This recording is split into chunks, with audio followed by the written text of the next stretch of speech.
Hi, my name is Rich Willett. I'm the director of a program that provides insurance products and services for a broad range of behavioral health care facilities across the United States. In the past 10 years, I've worked with hundreds of opioid treatment programs. I've been asked to talk with you today, briefly, on the subject of adverse drug event liability and insurance claim trends in OTPs. Kind of a what's going on out there from an insurance carrier's perspective. First, a little bit about my background and experience. My expertise is in insurance and risk management. I'm not an attorney, and I'm certainly not a clinician. Other faculty members will cover those bases from their perspectives. What I am is a 24-year veteran of the commercial insurance industry, and I have focused exclusively on addiction treatment providers and opioid treatment providers for the last 10 years. I'm directly responsible for underwriting, claims, and risk management strategy for our insured clients. In my position, I get to see a complete analysis of an adverse event, including the allegations, the depositions of the witnesses, and the ultimate outcome. In 10 years, I've never seen a methadone-related death claim actually go to trial. The limited track record for these trials is not good, and carriers are reluctant to face the uncertainty of a jury trial. So, let's talk about OTPs and insurance claim trends. First, the big picture. Adverse drug events are a growing concern for OTP insurers. The significant increase in the number of and news about methadone-related deaths is bringing increased scrutiny to OTPs and negative connotations to the word methadone. Quite honestly, it's similar to the word asbestos these days. There are two overriding trends that we're seeing in OTP claims. First, an increase in the frequency of reported incidents in claims. And I'd like to make 4 observations about that increase in frequency and what we think is driving it. First, the issue of reduced stigma, which we all have certainly seen, but there is a downside to reduced stigma, and that is that the plaintiffs and the families and caregivers are emboldened to proceed with claims and litigation. Secondly, the greater availability of information, particularly on the internet.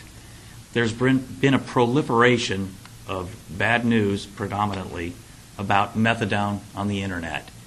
And in fact, there's been an advent of organizations that are sounding the alarms about methadone safety. This has not gone unnoticed, and it's readily available for the general public.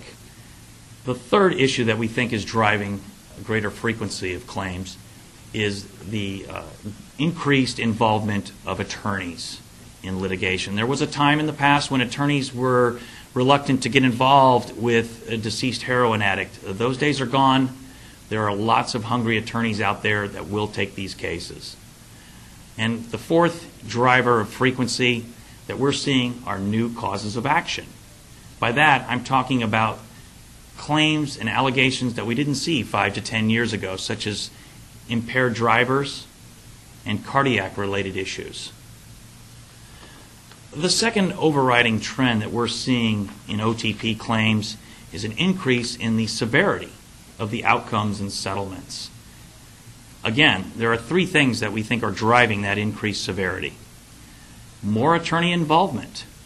Naturally, this drives up the costs. Secondly, a greater availability of information. Again, the internet.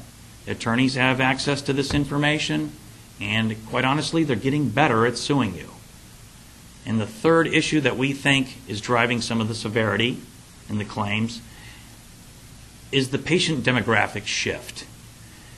It's well documented that over the last 5 years, we've seen an increase in patients who are prescription opioid addicts. That's gone from about 5% of the clients to about 30%. These people, just by their demographic, generally tend to have a higher value of their life. And when this is a death claim, that's how death claims are valued. So, I'm going to talk a little bit about the insurance market and OTPs now that I've gone over those two overriding trends, so keep those in mind. And I'd like to talk about how we as insurance companies view OTPs. First of all, the insurance market. You have to understand that the insurance market works very much like the credit market. It's cyclical. We go through cycles of hard markets, which are generally categorized by reduced competition, increased rates, and worse terms and conditions. And then we shift to a cycle called a soft market, which is the cycle we're in right now.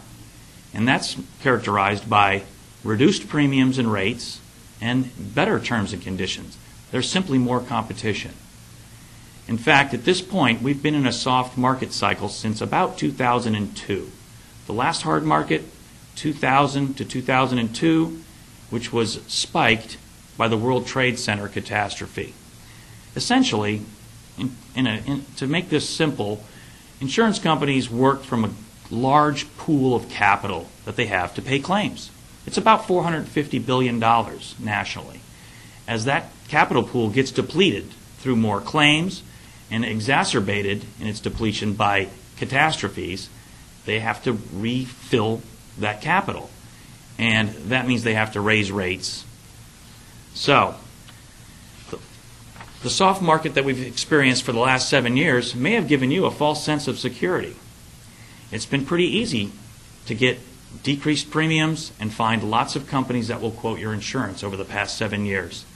But it's not a matter of if, just a matter of when that market cycle will turn. And with insurance companies basically made quite a nice profit in the years 2006 and 2007. That all changed in 2008. The investment returns obviously went in the tank, and losses and claims grew. So now we're going into a cycle, the beginning perhaps of a hard market cycle, where insurance companies are losing money. And they'll only continue to do so for so long. And then what you'll see is decreased competition, fewer carriers willing to quote your business, and increased rates, higher deductibles, harsher terms and conditions. OTPs, quite honestly, are considered subprime risks by insurance companies. Again, using my credit market analogy. The reason we consider you subprime is because of these claim trends. There's nothing really worse for an insurance carrier than a frequency of severity.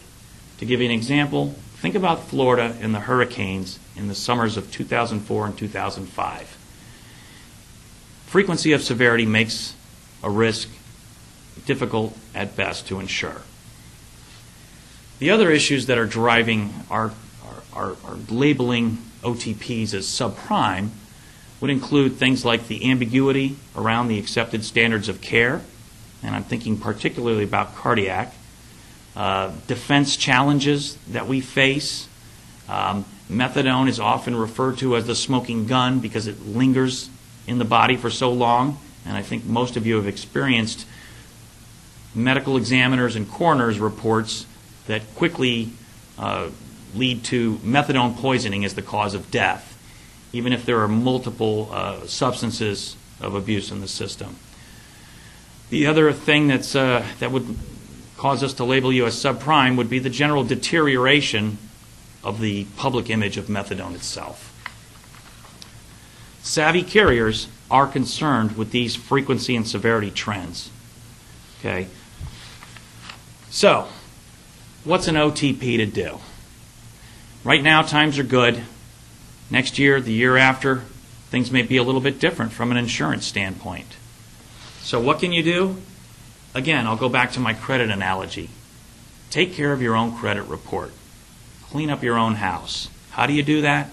Implement a sound risk management strategy right now, from top to bottom in your organization.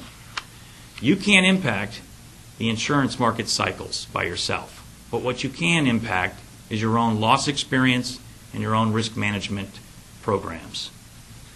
Insurance agents and insurance carriers will certainly support and encourage risk management programs. CARF and other accreditation bodies obviously support risk management. Risk management is really a very simple concept.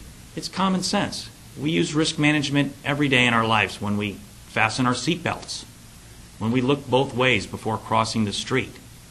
Pretty good risk management strategies to avoid an accident. You take that same concept to patient care. So, common sense, good business practices. There's essentially a three-step process. You identify the risks, you develop a strategy to mitigate those risks, and you monitor that strategy for its effectiveness. An important point I'd like to make is that insurance claim experience clearly shows that providing quality clinical care is the most effective way to manage your liability exposure. So, I'm going to touch on a few of the very basic risk management strategies, sometimes referred to as the 4 C's, and these are specific to patient care and adverse drug events. Number 1, stay current with scientific and medical information about methadone and best practices.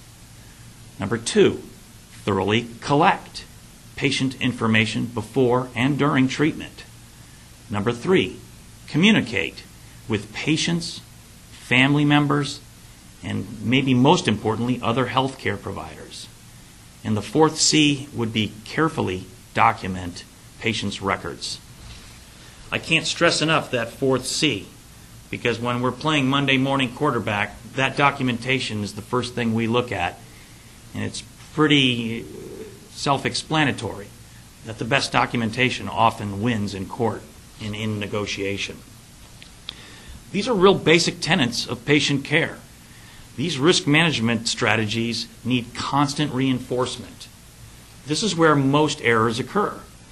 I see breakdowns in these risk management practices in almost every adverse event that I review, simply forgetting to fill out a form. Complacency is just not acceptable. Your entire clinical staff must be in tune with what's really a risk management culture in your organization. So, in closing, I would just like to reiterate my basic advice on avoiding liability and lawsuits. Strive to provide top quality clinical care. And pay close attention to the basic risk management tenets outlined in my presentation and what you'll hear following. Make this a source of pride in your organization. I believe that this approach will be critical for the survival of your own operation and your industry. It is our hope that this training event will provide some good ideas and motivation to implement risk management strategies in your operation. You can't avoid risk completely, but you can manage it.